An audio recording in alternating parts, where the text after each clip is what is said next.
qui viennent pour Patrick Boucheron et qui connaissent déjà l'appartement. Donc je le présente très brièvement. Patrick Boucheron est universitaire. Patrick Boucheron est universitaire. Il est historien, spécialiste de l'époque médiévale. Et il a écrit plusieurs essais sur justement l'écriture de l'histoire. Et notamment, il a écrit donc en 2013, après vous me corrigez si je fais des erreurs, en 2013 aux éditions du Seuil, un essai en fait sur la fresque qui a en fait, comme sujet la fresque du palais communal à Sienne. Donc c'est Lorenzetti qui a donc, peint cette magnifique fresque, et cette fresque a vraiment une force symbolique qui rappelle les valeurs de la République. Et donc Patrick Boucheron a travaillé sur justement l'impact de ces images. Et Patrick Boucheron s'est prêté très, très gentiment à cet exercice que de commenter, si vous voulez, à la fois peut-être son impression sur l'appartement Gagnon, qui a été la matrice de l'esprit et du cœur de Stendhal, et puis peut-être effectivement ses rapports avec l'écrivain, ou en tout cas la façon dont il le ressent. C'est un exercice totalement subjectif. On ne demande pas à Patrick Boucheron d'être un spécialiste stendhalien, et voilà, d'exprimer son ressenti en fait sur cet espace et sur l'auteur. Et il le fera, à mon avis, d'autant mieux qu'il est intéressé justement par la force des images et des espaces qu'il a pu exprimer donc, dans ce livre sur le palais communal. Voilà, je lui laisse la parole. Merci beaucoup, bonjour à tous. Effectivement, vous l'avez compris, les précautions d'usage viennent d'être exprimées.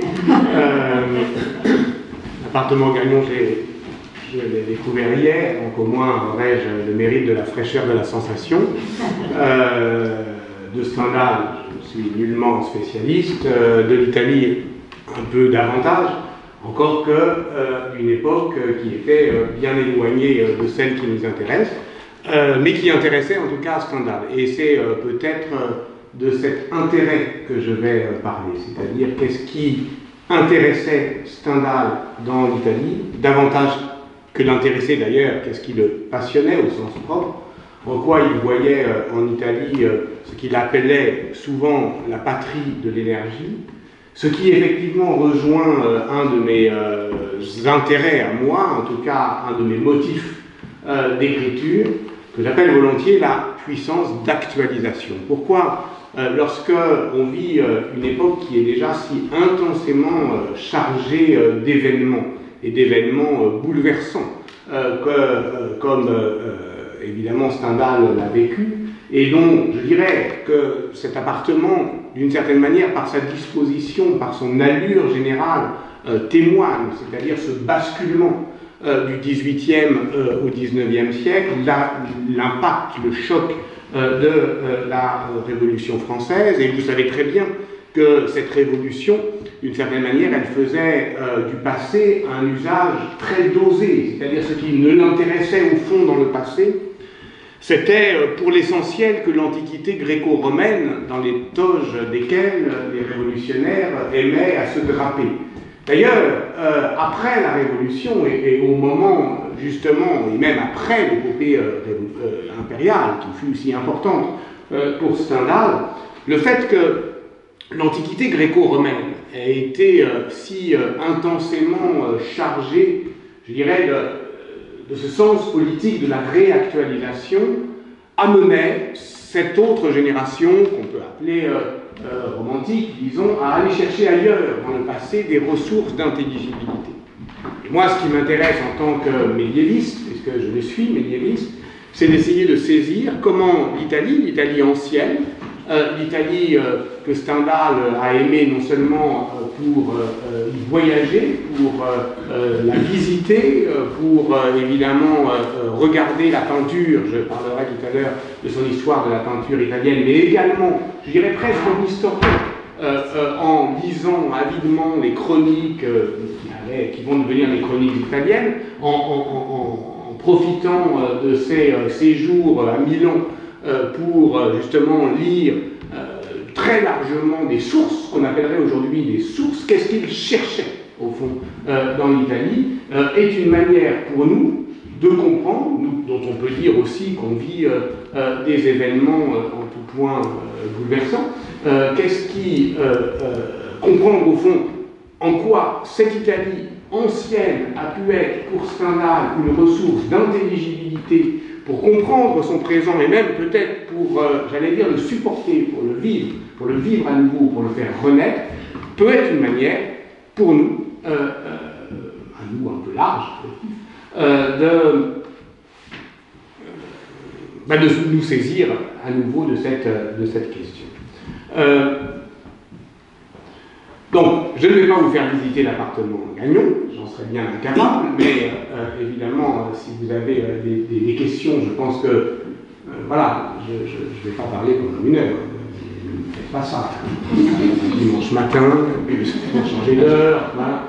Je me permets en fait de prendre un peu le relais par rapport à ce que vous avez dit, notamment sur l'Italie. C'est vrai que l'Italie, c'était vraiment une révolution pour ça. Mais ça n'est pas arrivé comme ça par hasard. On est ici dans le grand salon à l'italienne, si vous voulez, et son grand-père a vraiment conçu ces espaces. Il faut savoir que Stendhal a des origines fantasmées. Alors, c'est ça dont je vais parler. Alors je vous Non, mais allez-y. Il a des origines un peu fantasmées. Il pense qu'effectivement les Gagnons viennent d'Italie, avec une histoire un peu rocambolesque d'ailleurs, très passionnelle. Son ancêtre serait venu se réfugier en France pour des raisons criminelles. Il aurait commis un crime passionnel. Et donc tout cela le fait vraiment rêver, si vous voulez, parce que ça allie la puissance, je dirais, individuelle, la passion, et effectivement un acte qui serait illégal ou politique. C'est ça, c'est exactement ça. Et effectivement, si j'ai l'avis d'Henri Brulard en main, c'est parce que je ne vois pas de meilleure façon de visiter cet appartement. D'une certaine manière, l'avis d'Henri Brulard, en 1836, fait la topographie de la passion ou de la sensation stendhalienne. C'est pour ça qu'elle est si intensément criblée de dessins dont vous allez voir quelques manuscrits ou reproductions de manuscrits plus loin dans l'exposition temporaire pour essayer de voir ensemble. Et à le refeuilleter hier soir, j'étais absolument frappé parce que ce n'était pas exactement mon souvenir, de la manière dont à chaque moment de son récit, sur certains points, on peut le comprendre, et sur d'autres points, avec des associations d'idées ou des rémanences ou des réminiscences qui sont plus malaisées à décrypter, Stendhal, à chaque fois, cherche à se placer, à se situer, et à se situer dans l'appartement, pas exactement de son enfance, puisque c'est à partir de l'âge de 7 ans qu'il vit ici, mais enfin, en tout cas, de son enfance active, de là où il a rêvé l'Italie. Alors justement, vous faisiez allusion à cette Italie rêvée, à cette Italie fantasmée. C'est au chapitre 6 de la vie de Henri Brulard qu'il, et à d'autres endroits également de son œuvre, qu'il songe à cette généalogie fabuleuse. Il le fait à partir d'un souvenir d'enfance qui est un souvenir lui-même soit falsifié, soit transformé. C'est que sa tante Élisabeth lui aurait dit que son grand-père, en réalité c'est pas son grand-père, c'est son arrière-grand-père, venait d'Avignon. Et elle lui aurait dit à ce moment-là, Avignon est le pays où les orangers sont en terre. Et là, ça fait flash parce que depuis la fin du XVIIIe siècle, au fond, à Grenoble, eh bien, ce sont les orangers en pot qui étaient sur la... je ne sais plus dans quelle avenue, enfin, qui la bordait magnifiquement, qui, au fond, caractérise cette ville pour laquelle, comme vous le savez, il y a eu des sentiments, disons, poliment mêlés. Et donc, ça fait flash dans son esprit. Il croit, ou il feint de croire, que c'est son grand-père qui est venu d'Avignon. Avignon, c'est évidemment déjà davantage l'Italie que Grenoble. que c'est des pays où, au fond, les orangers qu'ils ne voient ici qu'en pot sont en liberté, sont en terre, et au fond, cette idée-là, c'est déjà une promesse d'Italie. Et à partir du moment où il croit, ou dit croire que son grand-père venait d'Avignon, il lui fallait aussi poursuivre la rêverie, savoir d'où il était arrivé. Et voilà ce qu'il écrit. Avec ce que je sais de l'Italie d'aujourd'hui, je traduirais ainsi qu'un monsieur Guadagni, ou Guadagnano, ayant commis quelques petits assassinats en Italie, était venu à Avignon vers 1650 à la suite de quelques légats. Ce qui me frappa beaucoup alors, c'est que nous étions venus, car je me regardais comme gagnant, et je ne pensais jamais au pays, avec une répugnance qui dure encore en 1835, que nous étions venus d'un pays où les orangers croissent en pleine terre. Quel pays de délices, pensais-je. Ce qui me confirmerait dans cette idée d'origine italienne, c'est que la langue de ce pays était en grand honneur dans la famille, chose bien singulière dans une famille bourgeoise de 1780. Mon grand-père savait et honorait l'italien. Ma pauvre mère disait le Dante, chose fort difficile, même de nos jours, etc. Je retiens de cette généalogie fabuleuse deux points, ceux-là même que vous suggériez. D'abord que, tout est faux, hein, évidemment, dans cette idée, d'abord que ce qui meut, et au centre de l'émotion, au fond, ce qui fait bouger la famille, ça serait un crime originel, un petit assassinat un peu galant, on l'imagine, et que le grand-père ou arrière-arrière-grand-père aurait été, d'une certaine manière, amené ici dans la traîne d'un légat. Donc, d'une part. Donc, il y a déjà immédiatement, et c'est de cela dont je voudrais dire quelques mots en divagant un peu, puisque vous m'y autorisez, deux éléments, qui sont deux éléments clés, qui sont associés à l'Italie.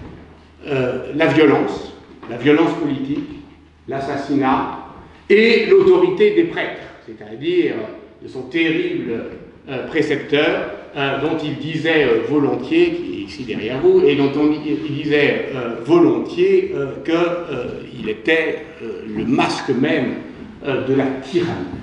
Et ce rapport entre la République et la tyrannie, c'est évidemment quelque chose de tout à fait singulier dans cette Italie qui peut faire rêver, disons, un jeune grenoblois vivant dans une, au fond, à la fois dans une sorte d'un salon à l'italienne, c'est-à-dire une Italie rêvée au cœur du Dauphiné et aussi un peu déplacée dans son siècle, puisque admirateur de Voltaire, il disait combien son pèlerinage Ferney avait été fondateur pour quelqu'un qui n'écrivait jamais, je parle du docteur Gagnon, que devant le petit buste de Voltaire, faisant, on va le voir tout à l'heure, un cabinet de curiosité presque déplacé dans ce Dauphiné d'extrême fin du XVIIIe siècle. On est là effectivement dans un appartement qui est un appartement baigné des lumières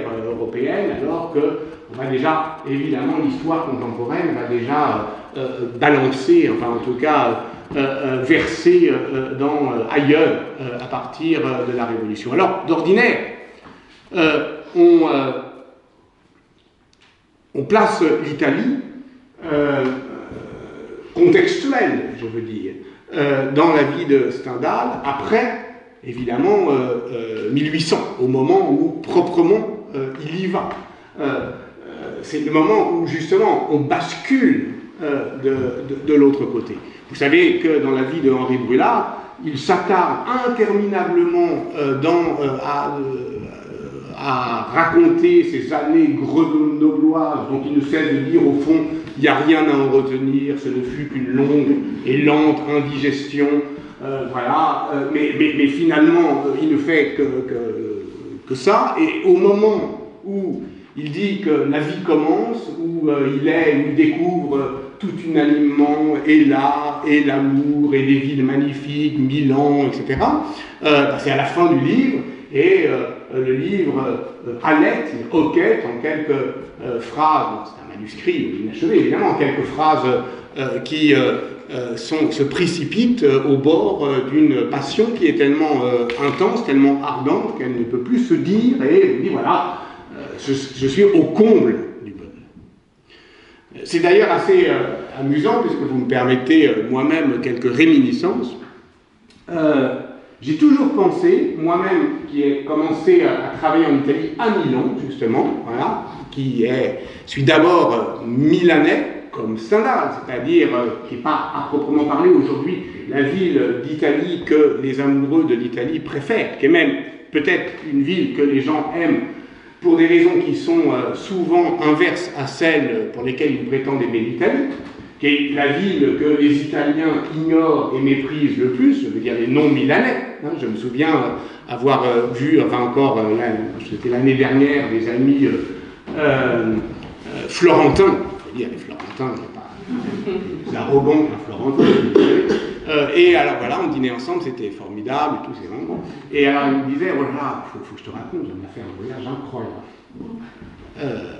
Mais vraiment un dépaysement total, je n'imaginais pas que ça puisse. Bon, je me dis, tiens, ils vont parler de quoi de Burkina Faso, voilà. Il dit, non, on a été à Milan ce week-end. C'est à 1 heure de train. Hein.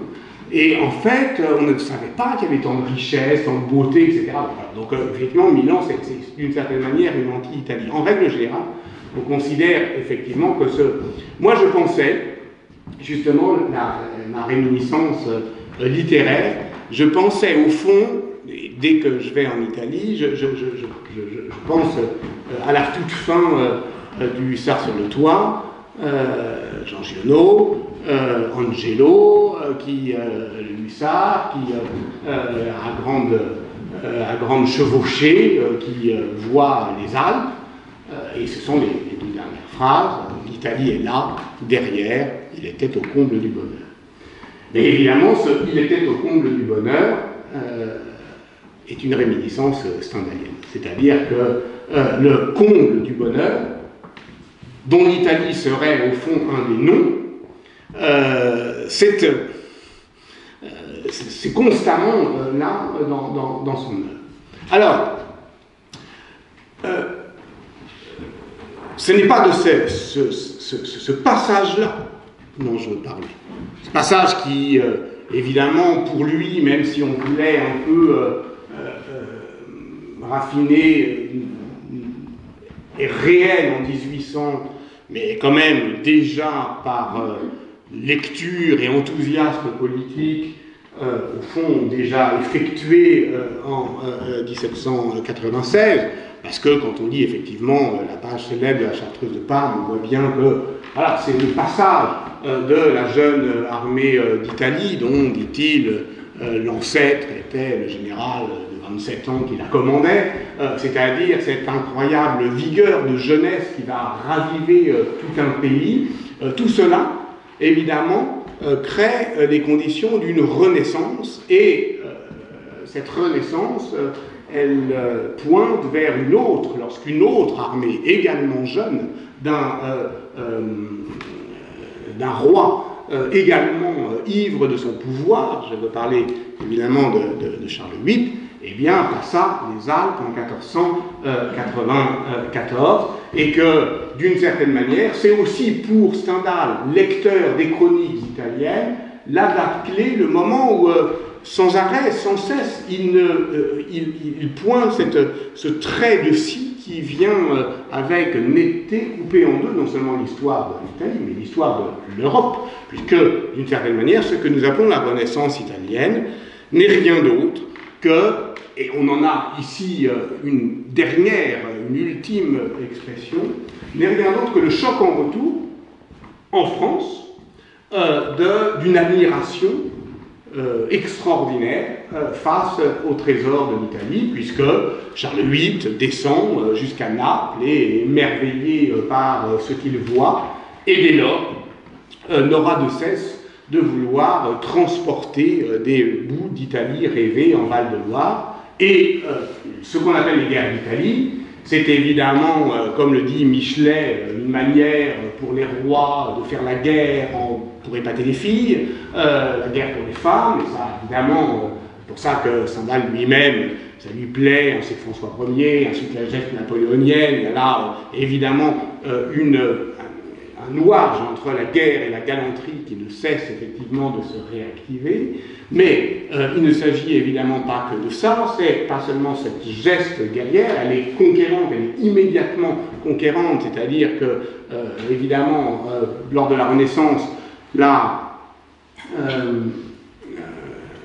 les armées françaises vont subjuguer, au sens propre, les États italiens, d'une certaine manière, Machiavel, Guy Chardin, tous les grands penseurs de la modernité politique ne s'en sortiront pas littéralement de cet effet de sidération, de voir que ces États si puissants, si riches, si admirés, si, là encore, ornés de cette mise en beauté du pouvoir et cette civilisation qui était quand même fortifiée par un sentiment de supériorité absolument dément. C'est-à-dire, vous imaginez ce que c'est qu'un humaniste italien du XVe siècle, enfin, il se croyait réellement, par l'exercice même de son intelligence, à l'abri de tout. Or, cette Italie-là est balayée. Et c'est pour cela que Stendhal ne cesse de dire dans toute son œuvre, en particulier les chroniques italiennes, que la mort de Laurent le Magnifique, 1492, c'est c'est la fin d'un monde, c'est l'écroulement d'un monde au fond, et c'est ça qui est très stendhalien, d'un monde qui s'était cru autorisé à se protéger contre la méchanceté des autres par la mise en beauté de son propre cadre urbain. C'est-à-dire qu'il pensait sincèrement que la beauté allait sauver le monde. Voilà. C'est ça, on pourrait appeler effectivement le style de vie du gouvernement princier. Et évidemment, pour lui, Stendhal ne peut avoir qu'une passion. Il y voit effectivement la patrie de l'énergie. Quand tout chez lui n'est qu'indigestion bourgeoise, alors là, il y a une sorte de ressort qu'il voit effectivement qu'on peut appeler la Renaissance. Donc, pourtant, c'est d'un pays vaincu dont on parle. Et deux fois vaincu, puisqu'il est vaincu par les armées de Charles VIII et il est à nouveau vaincu évidemment par Bonaparte, qui est le libérateur. Mais justement, ce qui est absolument saisissant à la veille de ce siècle, de ce 19e siècle, qui est le siècle des impérialismes, 1835, 1836, hein, là on peut rêver d'Italie, mais au même moment, la France est en train de conquérir l'Algérie. Donc, on est dans une France qui devient coloniale. Et c'est cette lecture coloniale des guerres d'Italie que Stendhal, à mon sens, auquel Stendhal pense, à mon sens, puisque ce qu'il décrit comme la Renaissance, et ça m'a toujours paru absolument déterminant, c'est ce que Horace disait des Grecs par rapport aux Romains, c'est-à-dire que c'est l'histoire de conquérants qui sont conquis par leur conquête, qui est très exactement l'histoire d'ailleurs coloniale, des conquérants conquis par leur conquête. C'est-à-dire qu'ils vont vers un pays qu'ils admirent, qui les fascine, et du moment même où ce pays est battu militairement, il va commencer à les ensorceler. À les ensorceler. Et ce qu'on appelle la Renaissance en France est le choc en retour de cette admiration.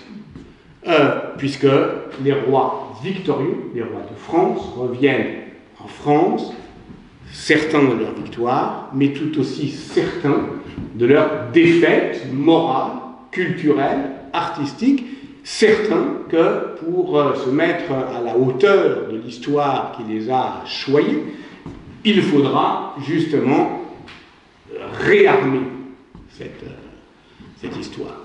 Alors, j'ai encore 5 minutes. En 1817, ne vous inquiétez pas, en 1817, Stendhal publie 2 livres, qui sont ces 2 livres majeurs sur l'Italie. Le premier en février, je crois me souvenir, mais sous un pseudonyme assez crypté, qui s'appelle L'histoire de la peinture en Italie. Livre un peu compliqué, en grande partie recopié, mais où il y a des passages absolument fascinants, notamment sur la chapelle Sixtine. Michel-Ange est vraiment le héros de Stendhal. J'en dirai un mot peut-être. Et puis en juillet, Rome, Naples, Florence, mais cette fois-ci sous son nom, Stendhal. Donc c'est en 1817 que les 2 livres, à mon avis, les plus importants sur l'Italie, ça n'oublie au passage. Oui, Monsieur de Stendhal, paraissent. À un moment, effectivement, où je dirais que la restauration est dans sa phase la plus désespérante pour Stendhal. Et donc, au fond, on a là, évidemment, une manière par l'Italie de faire le deuil de l'épopée napoléonienne, bien sûr. Mais ce qui m'intéresse, c'est que Rome, Naples, Florence, tout le monde, évidemment, connaît, tout le monde, non, enfin, en tout cas, c'est quand même quelque chose qui caractérise, voilà, ce rapport que Stendhal a fait constamment entre l'histoire, les arts, l'amour, c'est quelque chose de bien connu. L'histoire de la peinture en Italie est un livre plus compliqué et donc plus négligé. Si vous me permettez confidence et gauthiste, ça a été pour moi un livre essentiel parce que c'est un livre qui a mis le feu aux poudres, qui a été pour moi l'amorce d'une réflexion qui permet d'expliquer cette bizarrerie que j'ai lue, c'est-à-dire le rapport entre l'Italie et l'assassinat politique. Il est écrit dans l'histoire de la peinture en Italie quelque chose comme, je cite de mémoire, « chose singulière, l'époque brillante de l'Italie commence au moment où les tyrans sanguinaires sont remplacés par des monarques modérés. » Qu'est-ce que ça veut dire ? Moi, ça m'a toujours troublé parce que je me dis, mais oui, c'est vrai, au fond, c'est difficile d'être historien, comme je tente de l'être, de l'Italie du Quattrocento, c'est-à-dire de comprendre en même temps le brillant d'une civilisation et la fragilité d'un système politique. De comprendre en même temps le fait que s'inventent là, dans un laboratoire des gouvernements urbains, une grande partie de notre modernité, et que pourtant, ce n'est pas là où elle va se développer, mais justement dans les grandes monarchies qui vont mettre à bas les États italiens. De comprendre comment là, à ce moment-là, de manière, je dirais, avec une contradiction proprement hurlante, eh bien, peuvent exister en même temps des princes si brillants, si mécènes, si cultivés, si intelligents, et en même temps qui travaillent à leur propre perte par une pratique continue, justement, de la cruauté, de l'assassinat politique, de tout ce qui fascinait Stendhal, comme, justement, oui, il était très intéressé par la vie des grands criminels, comme vous le savez, et il cherchait dans les chroniques italiennes, y compris dans le livre qui porte ce nom, eh bien les turpitudes morales de ce temps-là. Et comment on fait coïncider ces deux-là? Est-ce que l'Italie fut l'un en dépit de l'autre, fut brillante malgré sa faiblesse politique? Bon.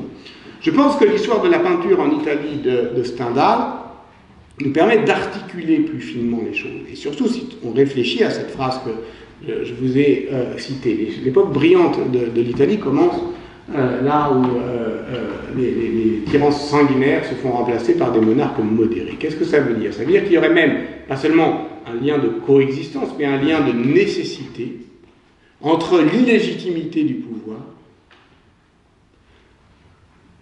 et l'énergie culturelle. L'une venant, d'une certaine manière, compenser l'autre.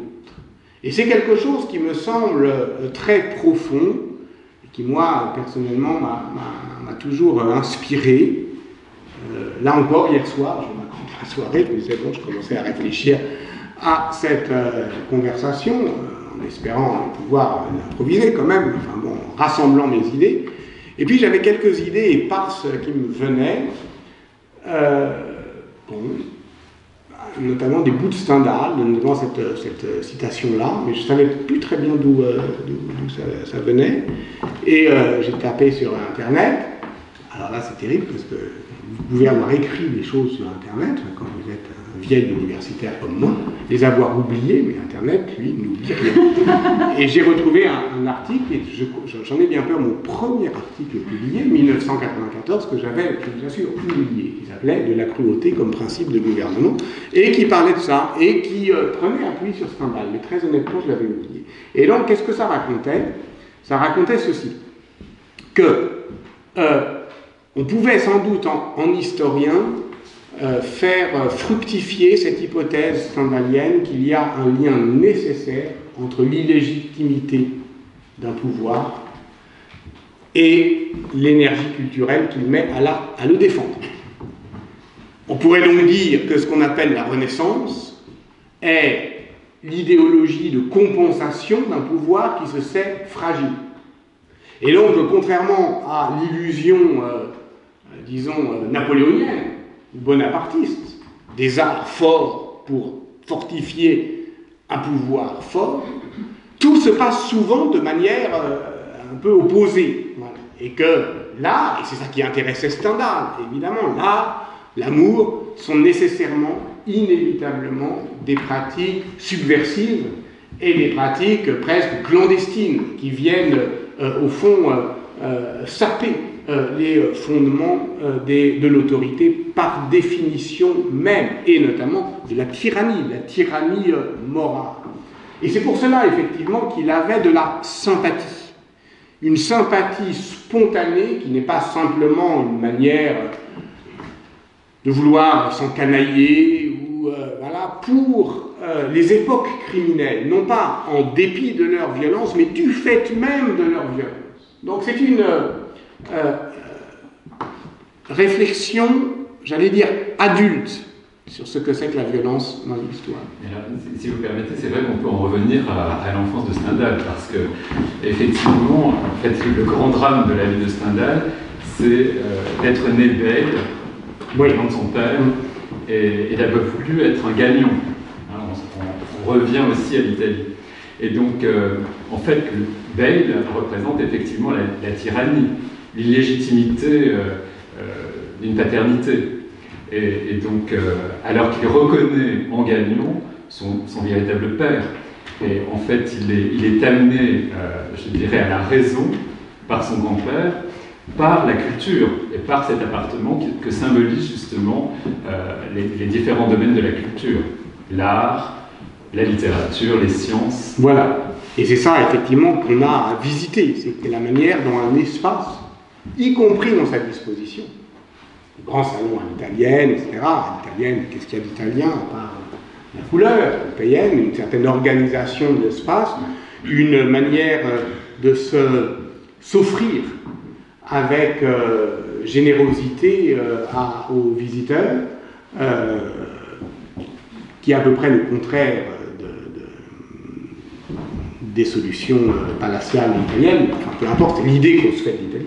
C'est absolument pas l'Italie, puisque au contraire, l'art architectural italien, c'est de freiner les accès, de les divertir, de les trier, de faire qu'on ne puisse pas faire comme vous l'avez fait, rentrer comme dans un moulin.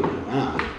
Pardon, mais c'est pas ça l'Italie, justement, c'est un pays plus adulte du point de vue politique, encore au XVIIIe siècle, et qui organise des manières de freiner, de frôler les parcours, de les trier, de les tamiser, au fond, grâce à l'architecture. Mais là, quand on dit salon à l'italienne, ça veut dire salon ouvert en France, qui est évidemment un contresens. Mais C'est l'histoire de ces contresens qui engendre à mon avis, un ressort historique puissant. Et celui dont je voulais parler, mais je terminerai là, c'est effectivement cette sorte d'attirance-répulsion pour la tyrannie, assez curieuse. Un peu plus loin dans l'histoire de la peinture en Italie, il dit au fond que la force de l'Italie, et il le verra très bien à Milan, c'est que les princes n'ont jamais cherché à se faire aimer, et simplement à se faire redouter. Redouter au sens propre, c'est-à-dire enfermés dans des redoutes, dans des palais qui étaient tous au fourré, qui étaient au contraire, qui opposaient, exactement comme le Castello Sforzesco à Milan, où, je dirais, le pouvoir napoléonien se coule naturellement, où il est comme un poisson dans l'eau, il suffit de changer des drapeaux. C'est-à-dire cette façade hautaine, si vous connaissez Milan, c'est d'ailleurs assez simple, le Castello Sforzesco, qui date du XVe siècle, a servi de modèle au Kremlin, qui date aussi du XVe siècle. Et ce sont d'ailleurs des architectes lombards qui ont été appliqués ces règles architecturales à Moscou, mais l'architecture, ici, elle n'est pas là pour accueillir, elle est là pour, au contraire, séparer. Donc, cette manière qu'a le pouvoir en Italie je dirais, d'accuser l'écart. Une sorte de mur d'admiration et de stupéfaction. C'est ce qui semblait admirable à Stendhal, en ceci que, au moins, dit-il, et là il a une autre phrase, il dit « Depuis qu'il y a des bourgeois à Paris, les rois tentent de se faire aimer », ce qui est pour lui la passion bourgeoise par excellence. Et moi, évidemment, ça m'intéresse beaucoup parce que, au fond, il y a là quelque chose qui est juste une intuition, j'ai dit une amorce, mais celui qui va proprement mettre le feu aux poudres avec cette mèche, avec cette amorce, c'est Michelet. Michelet, qui a, d'une certaine manière, un rapport très similaire avec l'Italie que celui de Stendhal, pour une raison simple, qui est aussi une raison biographique, c'est que c'est le pays où où personnellement,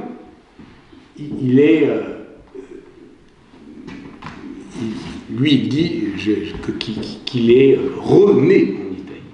Voilà, qu'il était presque mort, en tout cas sentimentalement mort, et des aventures, essentiellement sentimentales, mais aussi politiques et émotives, le font renaître à la vie. Et, vous savez, Michelet invente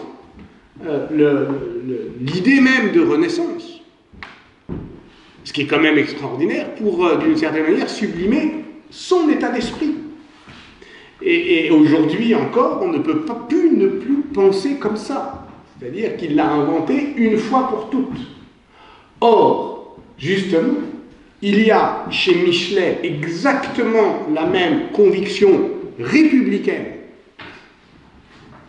que chez Stendhal, qui est que le pouvoir, il doit, pour produire des effets bénéfiques sur la société, être distant, respecté, craint si possible, mais qu'il ne doit jamais commencer à vouloir se faire aimer. C'est d'ailleurs cet amour politique dont, au fond, Michelet disait « Il n'y a qu'un mystère dans l'histoire de France, pourquoi avons-nous tant aimé nos rois ?»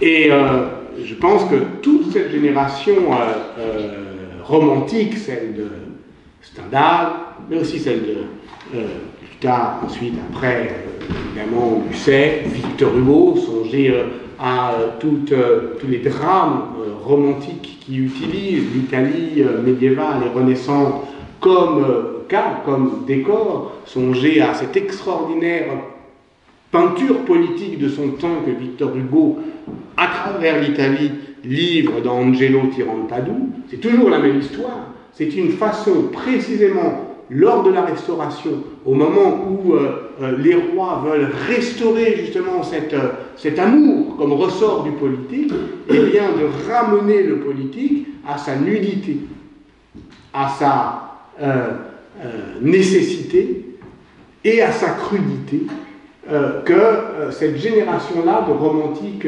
italiens, de romantiques français, pardon, qualifiait d'italienne. Voilà. C'est-à-dire que, fondamentalement, ils sont là, l'Italie est pour eux la patrie de l'énergie, sans doute, de l'amour, de la beauté, mais c'est presque secondaire. Au fond, c'est la patrie du réalisme politique. Voilà.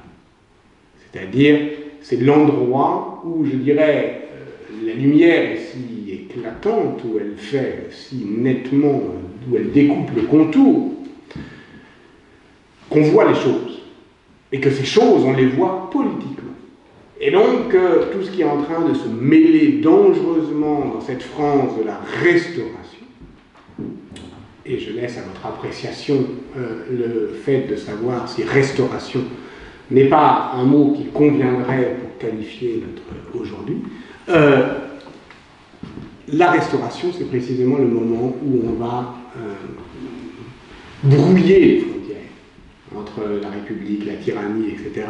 Et la clarté italienne permet d'en découper les contours, au contraire. C'est aussi ce dont il était question dans ce livre sur Conjurer la peur, justement. Voilà, ça c'est un premier point. Vous s'arrêtez là peut-être, faire cheminer, je ne sais pas quelle heure il est. Ah ouais, on peut cheminer, on reprendra cette conversation. On peut aller dans les cabinets, puis ensuite on ira dans la chambre d'hôtes. Pour ceux qui ne connaissent pas les espaces.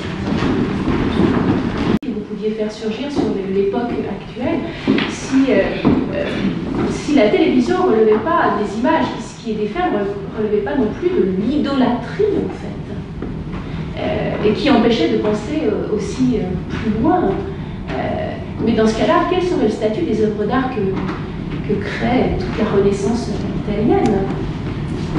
Bah, effectivement. C'était un statut d'idole ou d'icône.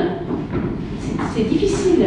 Il y a bien des manières, effectivement, de faire le départ, de partager les images, au fond, qui nous agressent, qui nous dominent, qui nous aliènent, disons. Donc, on va dire la télévision, et les images qui nous libèrent et qui nous émancipent. On va dire l'art, parce que Stendhal avait cherché en Italie. Vous dites icône d'homme, je suis d'accord, en tout cas les images qui arrêtent le regard et celles qui le prolongent. En cinéma, on pourrait dire l'opposition entre images visuelles, c'est-à-dire les images qui ont un hors-champ et d'autres qui n'en ont pas. Voilà. Et donc ce que cherche Stendhal, toujours, enfin comme voilà, dans la peinture, en particulier dans l'histoire de la peinture, c'est le hors-champ. C'est le hors-champ, voilà. Et c'est ça qui me... Là, peut-être, vous en parlerez, mais ça m'a beaucoup frappé, effectivement, de voir hier cette exposition de ces dessins dont on voit bien que ce sont des rêveries topographiques, en fait, et j'y vois vraiment une obsession du point de vue. Voilà, du point de vue. C'est-à-dire prendre position devant les images, ça veut dire être effectivement possiblement en surplomb, voilà, c'est-à-dire en tout cas les affronter, les mettre devant soi, mais en même temps trouver un angle qui permette quand même de les appréhender avec, enfin qui les permette qui n'est pas le point d'aveuglement, qui permet justement de trouver voilà, une perspective qui leur permet d'aller vers nous. Et alors là, par exemple, c'est ça dont il s'agit, hein, vous l'avez expliqué hier, une allégorie au fond du point de vue. Évidemment, nous sommes à terre, nous ne décollons pas, nous sommes des pieds sur terre, et puis la rêverie, évidemment, nous permet de nous élever, mais Stendhal craignait toujours qu'elle le mène trop loin, trop loin de la sensation, donc en B. Et donc il cherche un point de vue rasant, qui est de décoller un peu pour que effectivement les perspectives se détachent en A, que la montgolfière de sa sensation nous permette effectivement de décoller, mais de ne pas s'éloigner. Voilà, c'est ça. Hein. Et ça, c'est quelque chose que j'ai l'impression qu'on retrouve partout ici, qui est un art du point de vue. Et c'est pas seulement parce que ce sont des manuscrits, donc des archives avec des choses à déchiffrer, que moi, en tant qu'historien, ça me touche, ça me parle. C'est aussi parce que c'est une question d'art de point de vue. Voilà. Celui qui m'a amené à faire de l'histoire, c'est Claude Simon, en fait. C'est en pensant à Claude Simon, voilà, qui est mon auteur fétiche. Et je me suis souvenu, encore hier, que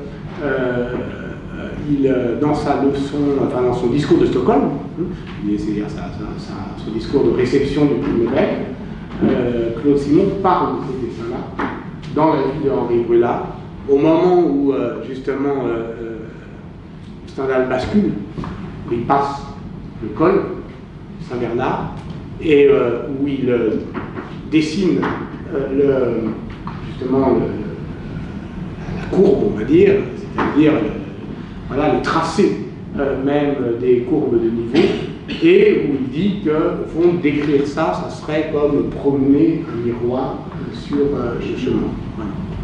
Et donc là, on rejoint sans doute ce que vous dites sur la question du hors-champ. C'est-à-dire, pas seulement voir ce qu'on a sous les yeux, mais ce que le miroir nous reflète.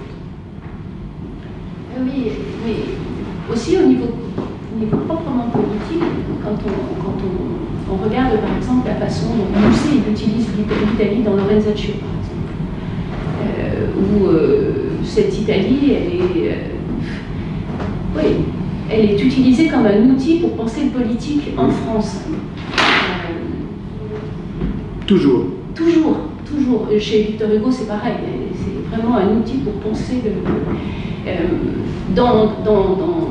dans ces écrits-là de Victor Hugo ou de Musset, enfin moi je ne lis jamais une réflexion sur la communauté, telle qu'elle peut se repenser là depuis 5-6 ans en fait. Parce qu'on repense maintenant la communauté en fait. C'est un mot qui est réapparu dans le vocabulaire politique.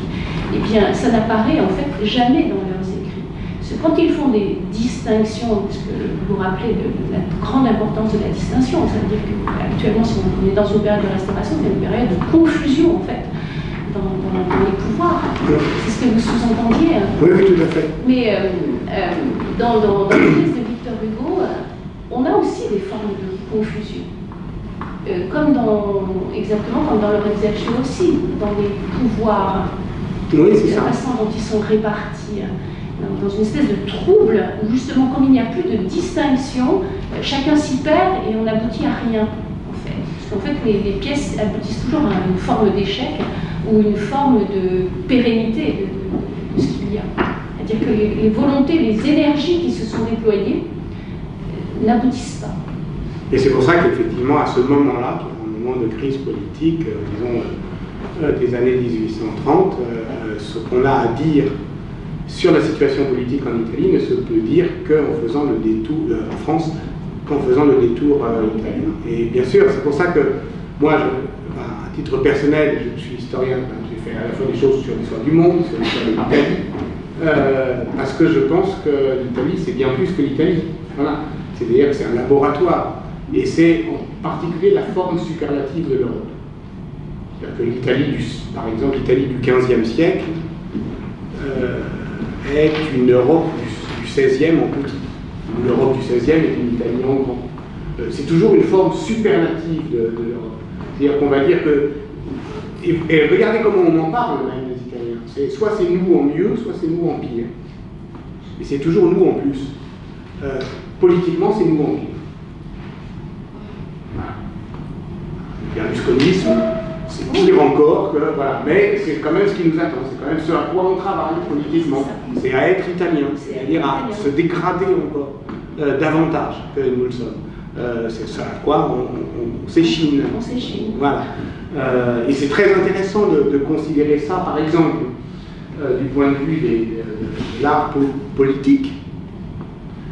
Une autre conversation avec un ami italien, il cherchait ses mots et on parlait, voilà, et dès qu'on parlait justement de ces problèmes-là, il nous disait mais comment on dit en italien, en français, comment on dit imbroglio, et combinazione, c'est dit, combinazione. Ah oui, d'accord, ça veut dire que tout votre lexique de l'instabilité politique est italien. C'est-à-dire que dès que vous voulez parler d'une situation confuse, ou injuste, ou illégitime, vous parlez italien.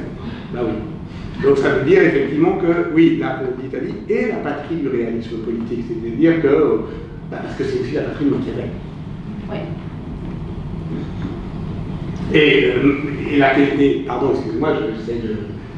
Et Machiavel, dans Le Prince, la lettre des délégatoires du Prince, à un moment où, à mon avis, il fait référence à son rapprochement avec Léonard de Vinci, que j'ai tenté d'écrire dans un autre petit livre qui s'appelle Léonard et Machiavel, il dit, et au fond, en politique, c'est comme en peinture, on doit prendre position, et de même que les peuples savent mieux ce qu'est un prince que les princes eux-mêmes, de même, le peintre, pour repeindre la vallée, doit monter sur la montagne, et pour portraiturer la montagne, doit descendre dans la vallée. Donc, d'une certaine manière, tout est à faire, là encore, deux points de vue. D'un point de vue plus ou moins surplombant, plus ou moins frôlant, et c'est voilà, ces topographies de l'imaginaire, peut-être, que rendent visibles les manuscrits ici présents. Finalement, Stendhal était beaucoup plus grenoblois qu'il ne pensait. malgré le fait qu'il meurt en tant qu'Italien, puisque bah oui. Voilà, sur sa tombe, donc il a inscrit cette épitaphe que vous voyez là d'ailleurs, qui est reproduite sur le mur. C'est Enrico Bel, milanaise, vice scrisse amo. Alors, pour ceux qui connaissent l'italien, c'est facile. Qui a vécu, écrit et aimé. Enrico Bel, c'est une sorte de barbarisme, mais c'est un peu Sigi Bel, le Milanais, qui a donc vécu, écrit, aimé. Questa anima adorava, alors cette âme adorait Cimarosa, Mozart et Shakespeare. Voilà. Et puis malheureusement, il n'y a pas de date, enfin pour l'instant, parce que bon, il va mourir en 1842, mais pour l'instant, là, à l'époque, il n'est toujours pas décédé. Mais pour en revenir à quand même Shakespeare, Racine l'a beaucoup lu, et écrit aussi, mais Shakespeare aussi délocalisait, si je peux me permettre l'anachronisme, ses pièces et principalement ses comédies en Italie, Padoue, Vérone, enfin, on avait ça, donc il y avait une image de l'Italie, mais il la délocalise uniquement du point de vue sentimental et galant, en fait. Mais pas pour les comédies, pas pour les tragédies, hein. C'est-à-dire pas au niveau politique. L'Italie n'est pas envisagée au niveau politique comme un laboratoire, hein. Elle est uniquement envisagée comme un laboratoire sentimental. Oui. Dans les relations entre les hommes et les femmes. Oui. Moi, dans la Chartreuse de Parme, parce que, en fait, Shakespeare. Non, je parlais de Shakespeare là. Ah. Oui, je parlais de Shakespeare. Sauf que dans Stendhal, dans la Chartreuse de Parme, évidemment, la dimension politique, elle est très présente. Ouais. Donc il reste un livre à écrire, c'est Architecture Renaissante, ou la Renaissance, ou Architecture Renaissance et politique. Oui, Ouais. Il y a pensée scolastique et architecture gothique. Alors c'est un peu ce que je tente de faire en fait. Hein, voilà, c'était ça, mais en fait, quand je suis parti. Vous l'avez déjà écrit, excusez-moi. Je tente de l'écrire. Mon dernier bouquin s'appelle De l'éloquence architecturale. Oui, voilà, et c'est là-dessus en fait. C'est sur ce rapport entre l'architecture humaniste, à ce moment-là, 1470-1500, et l'autorité politique. ouais. Voilà. Mais c'était, voilà, donc quand je suis parti à Milan, c'était pour faire une thèse, il y a longtemps, sur ce qui s'appelait le pouvoir de bâtir, c'est-à-dire justement sur ce qui avait tant fasciné Stendhal, c'est-à-dire cette puissance, cette capacité d'un pouvoir un peu faible, illégitime à s'affirmer dans la pierre. On va peut-être s'arrêter là. On va remercier M. Bouchon.